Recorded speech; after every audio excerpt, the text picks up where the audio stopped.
Kecepatan Qin Chen sangat cepat, dan dia terus memperdalam. Sepanjang jalan, Qin Chen merasakan embusan napas yang terus-menerus muncul di sekujur tubuhnya. "Ada apa di sana?" kata Qin Chen diam-diam terkejut. Saat dia semakin dalam, dia merasakan gelombang udara naga sejati di tubuhnya semakin banyak. Udara naga sejati yang mengepul itu seperti lautan, memberi Qin Chen rasa ketertarikan yang kuat. Dikombinasikan dengan kekuatan emas sebelumnya, apakah kehancuran ini benar-benar terkait dengan keluarga naga sejati? Gumam Qin Chen yang menukik ke dasar reruntuhan.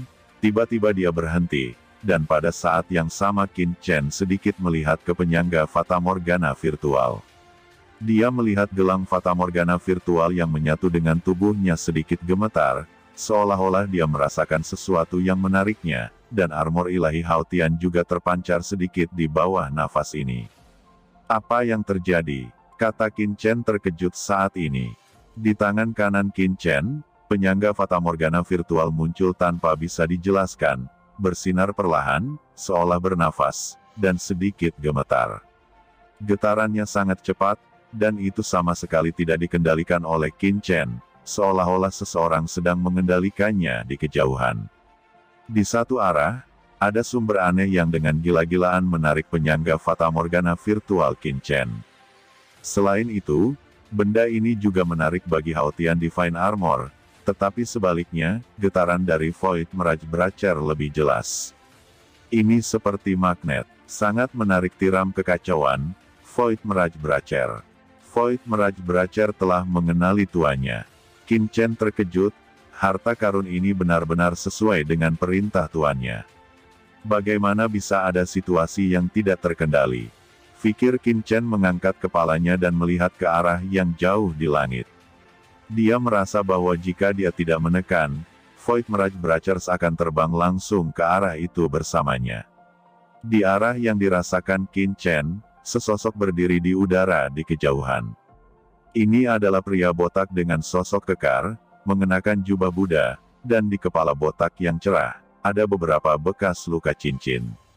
Ini sebenarnya adalah seorang biksu, tetapi biksu itu penuh dengan kesuraman, dan tidak ada cahaya kudus semacam itu.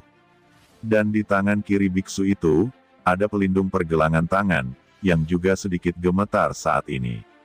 Meskipun getarannya kecil, biksu botak di Zun ini menoleh untuk melihat gelangnya, lalu melihat ke arah gravitasi. "Ada apa? Gelangku adalah harta karun teratas. Saya telah mengendalikan bertahun-tahun yang tak terhitung jumlahnya, dan saya tidak pernah menemukannya di luar kendali." "Apa alasannya?" Mata biksu botak di Zun berkilat dengan cahaya dingin, dan ada harapan samar. "Mungkinkah di reruntuhan misterius Dewa Vientin, sebenarnya ada harta karun yang menarik gelangku?" Sosoknya melintas, dan pita hitam aneh lewat, dan dia dengan cepat terbang ke arah yang dia rasakan. Qin Chen juga merasakan ketertarikan dari kejauhan. Gelang virtual Fatamorgana di tangan kanannya muncul secara alami, dan dia tidak bisa mengendalikannya sama sekali. Qin Chen mengangkat kepalanya dan melihat ke udara. Dia dengan jelas merasakan bahwa daya tarik semakin kuat, dan tampaknya sumber gravitasi terus mendekat. Qin Chen mengerutkan kening, dan dia juga mengubah arahnya. Meskipun kekuatan dahsyat yang menarik energi naga di tubuhnya di bawah membuatnya ingin turun untuk pertama kalinya, tetapi kekuatan daya tarik yang membuat pergelangan tangan Fatamorgana virtual bergetar, itu juga membuat Qin Chen tidak bisa menolak. "Molly, bagaimana iblis itu pergi ke arah itu?" Gumam Raja Iblis Api Merah yang mengikuti Qin Chen berkata kepada Iblis Li dengan ragu. "Jangan khawatir tentang dia." Gelang di tangannya muncul tiba-tiba dan sedikit gemetar. "Kalau tidak salah, ini seharusnya gelang yang dilelang di pasar gelap. Apakah ada sesuatu yang menarik gelang ini? Atau ada harta karun muncul?" Kata Molly berkilat. "Meski begitu, ini adalah kesempatan dari iblis ini. Itu tidak ada hubungannya dengan kita. Aku bisa merasakan bahwa di bawah reruntuhan ini, sesuatu yang telah lama disegel telah dibuka. Ayo turun dulu, jika tidak, saat iblis itu tiba duluan, di mana lagi ada harta karun yang masih menjadi bagian kita. Melihat Qin Chen pergi, Molly langsung berkata, selama Qin Chen ada di sana, dia pada dasarnya tidak akan dapat mengambil keuntungan, dan bayangan psikologis akan terbentuk sejak lama. Demon Qian mengangguk, lalu terbang mengikuti Molly. Saat ini Qin Chen terbang dengan cepat, dan setelah beberapa saat, dia melihat pita hitam dalam sekejap, dan titik hitam yang samar-samar mendekat di pita itu jelas merupakan praktisi teratas. Itu dia, gumam Qin Chen mengangkat kepalanya dan menatapnya. Cahaya hitam di kejauhan terus mendekat, dan pada saat yang sama, dia melihat ke arah Qin Chen dengan gelang hantu. Keduanya melihat satu sama lain. Tidak, itu gelang tangan kirinya. Mata Qin Chen dengan cepat tertuju pada gelang tangan kiri pria kuat itu.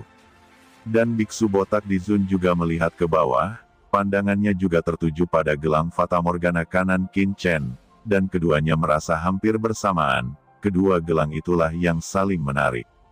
Mungkinkah gelang virtual fatamorgana harus berpasangan? Mata Qin Chen berkedip sebelum dia sangat gembira. Jika Haotian Divine Armor adalah sebuah kelengkapan, sangat tidak mungkin tangan kanan memiliki gelang, tetapi tangan kiri tidak. Gelang harus sepasang. Dan sekarang, tangan kiri pada Di Zun berkepala botak kemungkinan besar adalah penyangga fatamorgana virtual lainnya. Gelang saya, apakah tidak lengkap? Kata biksu botak Di Zun juga menunjukkan ekstasi dan juga sangat bersemangat. Gelang di tangan kirinya dapat meningkatkan kemampuan teknik rahasia dan merupakan salah satu harta karunnya. Setelah dia mendapatkan harta ini saat itu, dia belajar untuk waktu yang lama sebelum dia menemukan metode untuk digunakan. Harta biasa, akan ada informasi yang tersisa, tetapi harta karun pergelangan tangan rahasia saya, asalnya sangat misterius, dan teksturnya juga ulet dan tidak biasa, bahkan keberadaan besar seperti Tianzun tidak dapat dengan mudah menghancurkannya. Fikir biksu botak Di Zun menjadi semakin bersemangat. Tidak masalah harta apa gelang rahasia ini. Tapi setidaknya ada satu pasang, dan gelang di tangan bocah naga di depanku pasti adalah bagian gelangku yang lain. Qin Chen menatap langit, dan biksu botak Di Zun di langit juga menatap Qin Chen di bawah. Suku Budayin, gumam Qin Chen terasa dingin. Suku Budayin adalah ras netral, jarang lahir, seperti suku naga sejati, tetapi sangat kuat. Itu telah memburu iblis dalam beberapa pertempuran dan tidak bersahabat dengan iblis. Status Budayin di alam semesta mirip dengan naga sejati. Bagi monster dan hantu di alam semesta, Budayin selalu dianggap sebagai salah satu cabangnya.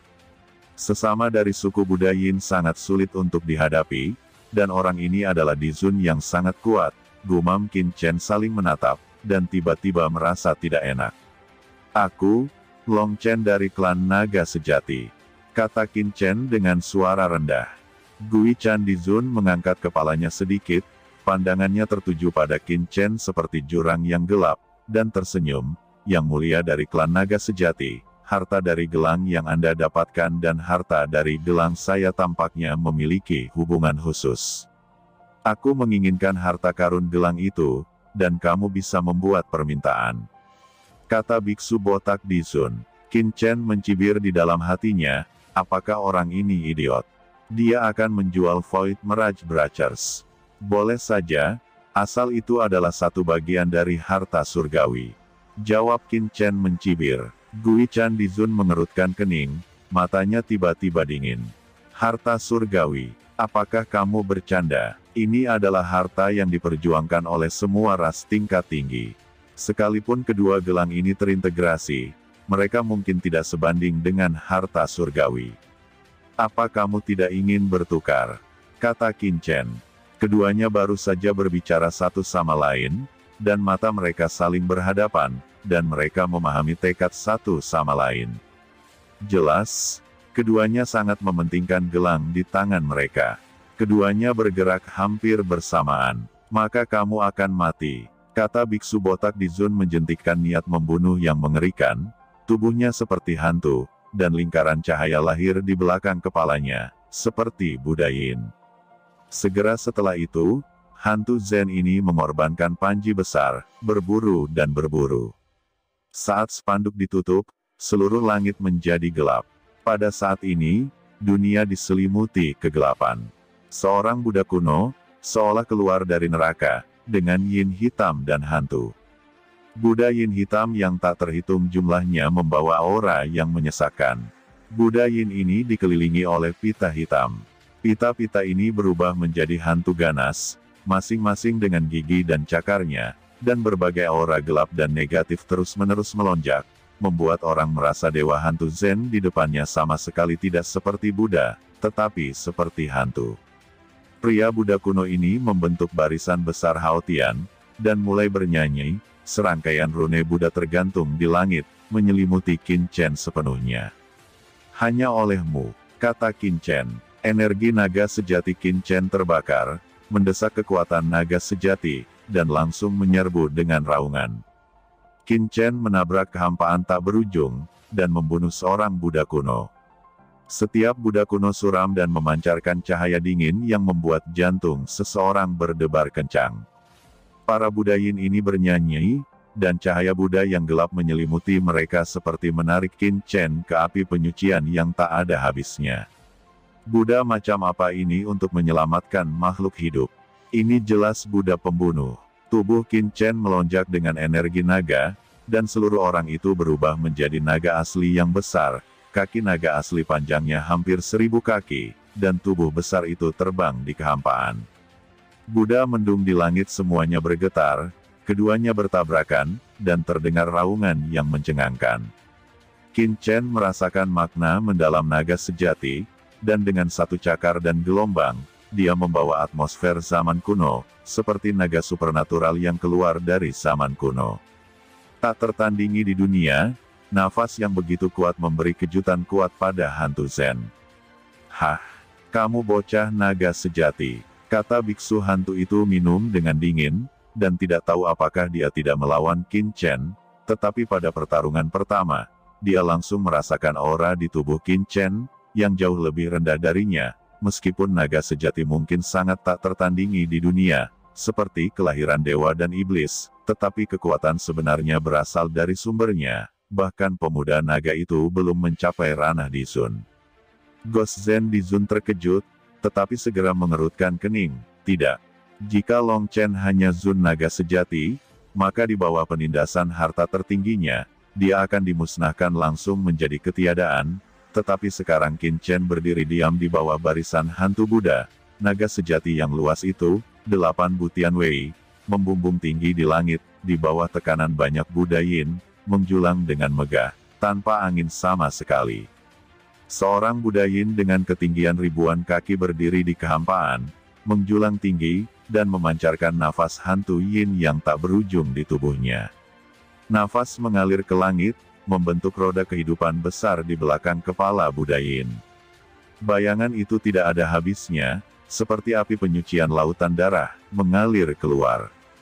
Gui Chan Dizun minum dengan dingin, tangan kirinya dan gelang metode rahasianya tiba-tiba menyinari cahaya ilahi yang luas, memberkati Buddha Yin ini, dan meningkatkan kekuatan mengerikan Buddha 1000 sang ini. Buddha yang menjulang tinggi ini, terdiri dari Buddha Yin yang tak terhitung jumlahnya, tiba-tiba membuka matanya. Dalam sekejap, Qin Chen merasa seperti telah jatuh ke dalam jurang yang tak berujung. Daerah sekitarnya gelap gulita, panca inderanya menghilang, dan dia akan tenggelam ke dalam bak cuci tak berujung.